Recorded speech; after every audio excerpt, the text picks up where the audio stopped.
Hello, you are listening to 91.3 FM KUWS, a joint service of Wisconsin Public Radio and the University of Wisconsin-Superior. I'm Annie Dugan. I am the gallery director here at UWS in the Kruk Gallery in the Holden Fine Arts Center on the UWS campus. And I am joined today by Sterling Rathsack. Sterling is a treasure in our arts community, a Superior resident, a graduate of University of Wisconsin-Superior, an artist, a storyteller, and just kind of a neat guy to talk to. So we're really excited to be able to have the opportunity to chat with Sterling about the exhibition that is on view right now in the Kruk Gallery. The title of the exhibition is In Siam. It is a rehanging of a series of works that he did in the late 90s that looks at the time, the 2.5 years that he spent in conflict, in war in Southeast Asia. And we decided to host it it's in partnership with the Bong Center in Superior. The works live there permanently, but we decided to put it up here at UWS. The 50th anniversary of the end of conflict is in 2025, and it was a good time to explore that moment in history, a good time to recognize Sterling and the contributions he's given to the arts community in our region, and also to strengthen our partnership with the Bong Museum and the collaboration that we've done with our museum studies certificate. So it's an exhibition that comes at a really good time, I think, for everybody. But seeing these works up now, Sterling, this is your time in Southeast Asia is 50 years ago. Doing the works is about 30 years ago. Tell me about seeing them all on view together in a gallery. This is the third iteration to some degree of it. That's true. When I painted this series, I had just simply intended to document my own experiences. And during the couple of years that I took to get this group together, then there were more than 60 paintings in the group to begin with. And a friend of mine, John Steffel, who has passed away a few years ago, insisted that this was a document that needed to be held together with some cohesiveness. And so I started, instead of painting them as a random group of mixed memories, I started putting the whole works together in a sense of completeness. But I never intended for it to stay that way. I had to make a living as an artist at the time, and a great number of them did so and went around different places in the country and ended up in people's private collections and still are, hopefully, out there that way. But recently, one of the very fortuitous things that happened was an owner of one of the paintings that went away 20 years ago actually approached me with the idea of publishing a book, which was something that, many years before John Steffel had suggested that I do, to make it a full, sort of narrative and to include a text. So a couple of years ago, I put together a book that was self-published under Blurb, which is accessible allegedly, I believe, for free online. I'm not sure that's the case. I've never accessed it myself. But in that book, most of the paintings from that group are presented, and they do include a narrative, a written narrative, brief, but still offering some explanation of the time and the place. Yeah. Can you talk a little bit about, the fact that why did painting work to investigate these memories that you had? You studied art therapy, you studied painting, psychology, and I feel like this series brings together all these different threads, both in your personal investigations, but then also they work so well as a body of work that looks at that time. I didn't start my life as a painter, my adult life. I grew up in the military. My father was in the Air Force for 23 years, and I found myself back in this country from an assignment, from my father's assignment in Germany. I was 17, finished up high school in 1965, which was a critical year of the draft for the Vietnam War, and I hadn't a clue of what to do with my life. My family were not particularly keen on me going to college, nor was I. I didn't have that influence in my life. And so I joined the Air Force to avoid the draft. And with that, I wanted to travel, and I was fortunate enough to travel out of the country for a number of assignments. And I stayed in for a total of 7 years. And of that 7 years, 2.5 years in two separate assignments were spent in Thailand. And I took photographs, lots and lots of photographs the first time I was in Thailand. But I realized that when I came home, nobody was particularly interested in looking at them. Well, years passed. I got out of the Air Force in 1972, and then I was looking for work. I had been trained as a field medic. And I was a zoonosis control technician. That was a fancy term for someone who dealt with all of the ailments so that could be transferred from animals to humans. But when I got out of the Air Force, there was a real dearth of jobs, and I tried working in a factory briefly. I ended up working in a hospital on a night shift as a kind of a emergency room technician because I had been trained as a medic.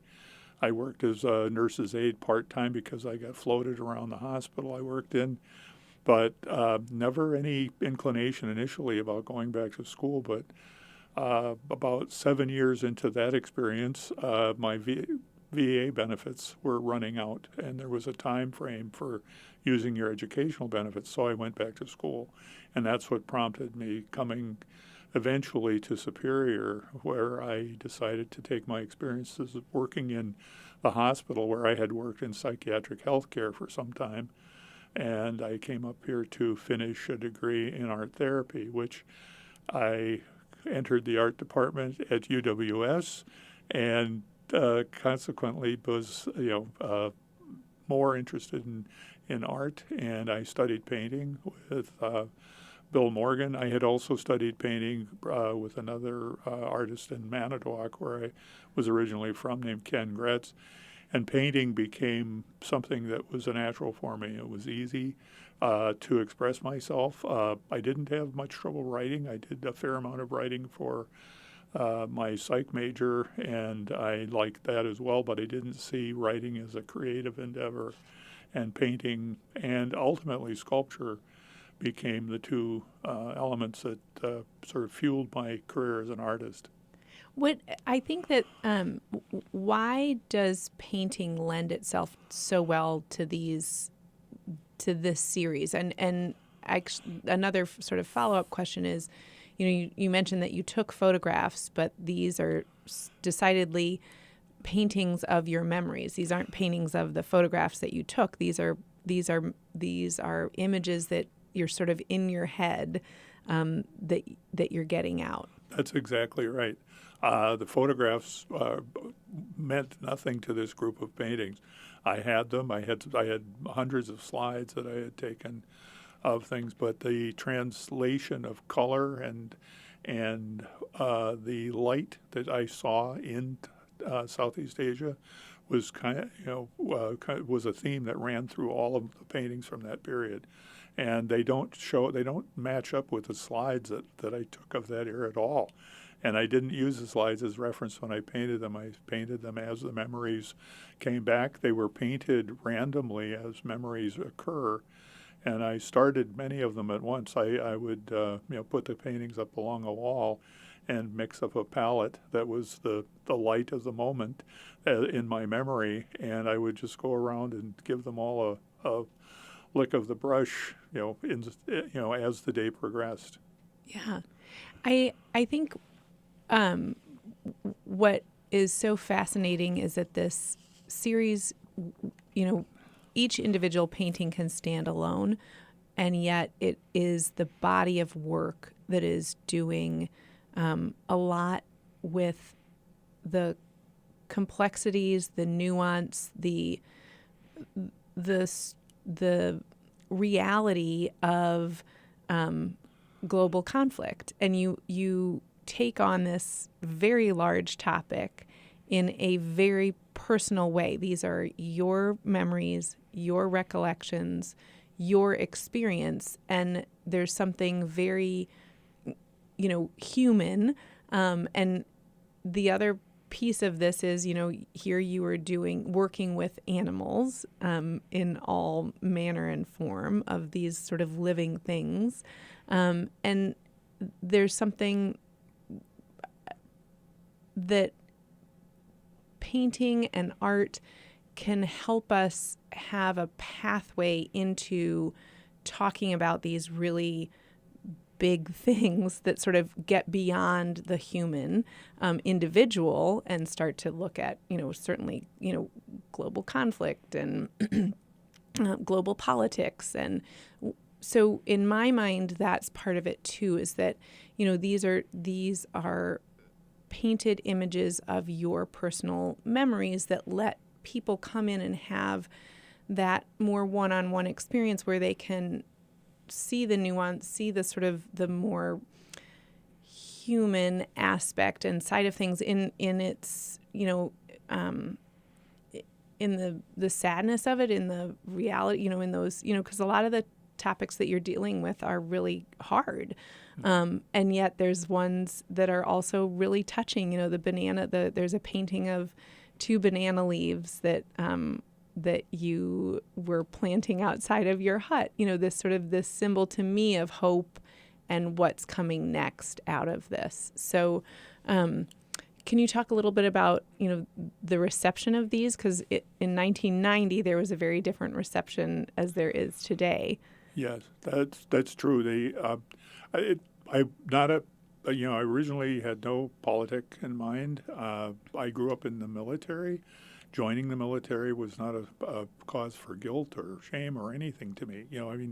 Going to Southeast Asia during the Vietnam War was simply it wasn't a hugely patriotic thing on my mind either. It was simply a job because my father had treated it as a job. And so I came of age in Thailand the first time, 21.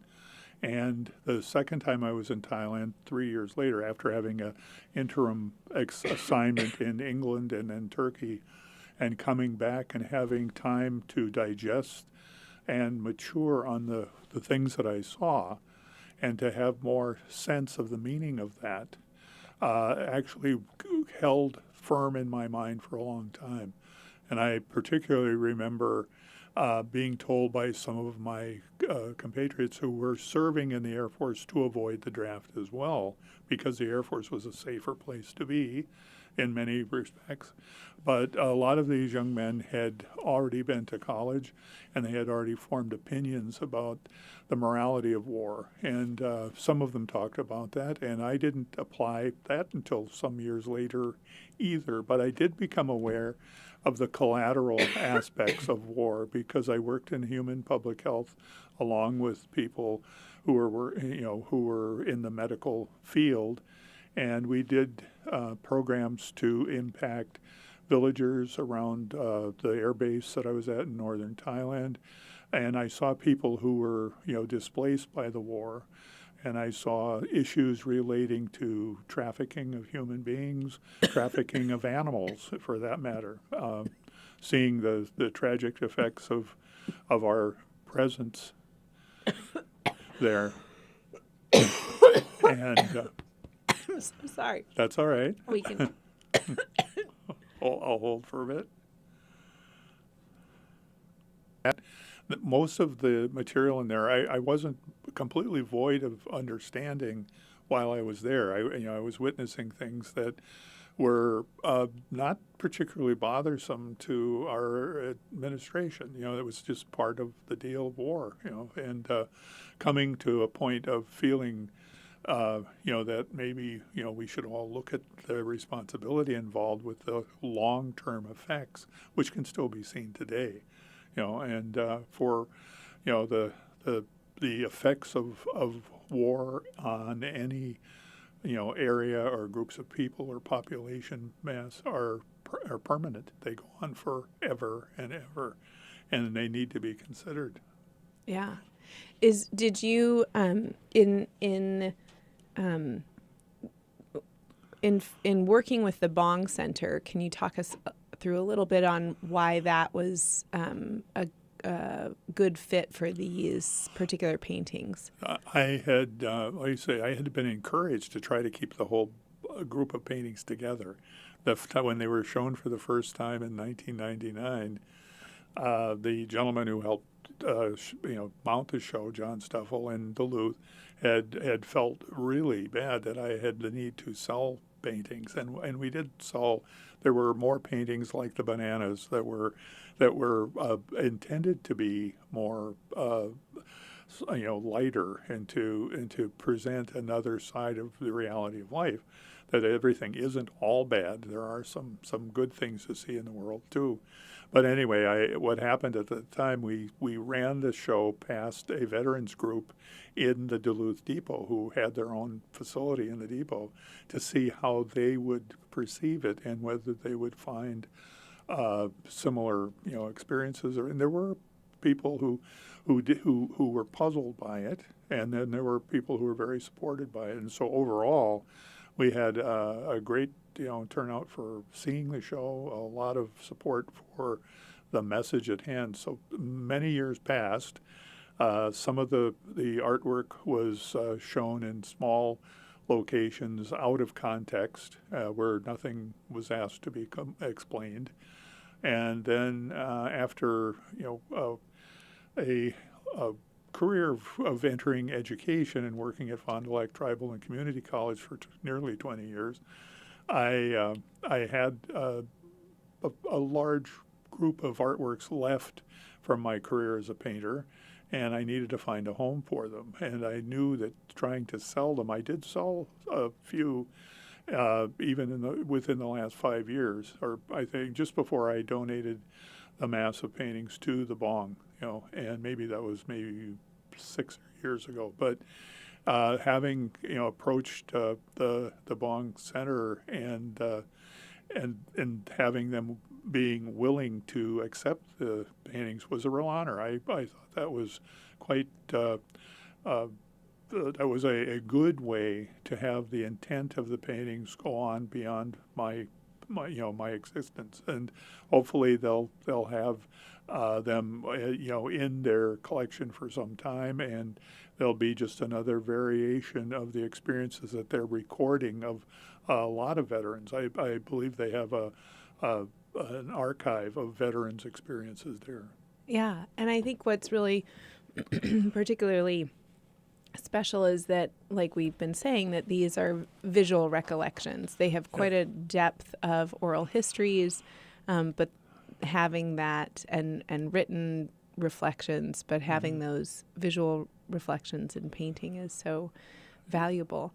And I think, the reception that you got in 1999 versus, I think today there's still some of these works are a flashpoint in you get pushback from the right, you get pushback from the left, exactly. And there's not this understanding of nuance That's right. that are inherent in the works. That's exactly right. I had the experience of being quite rejected outright on the subject matter by a curator on the left side of the political aisle who thought, that these things were to some extent, who got it confused and thought it was some sort of endorsement of the very worst aspects that were depicted. And I'm sorry that that there are people who see that. There is a basic part of psychological philosophy that does look at any topic that way. But I think that's not a particularly accurate way to see things, but that does happen. And so, being strongly supported in the effort to make the message clear 20 years ago, I wasn't particularly surprised to see a bit of resistance. Excuse me, now it's me who's got the coughing problem. But to see a little bit of resistance from both ends of the political spectrum.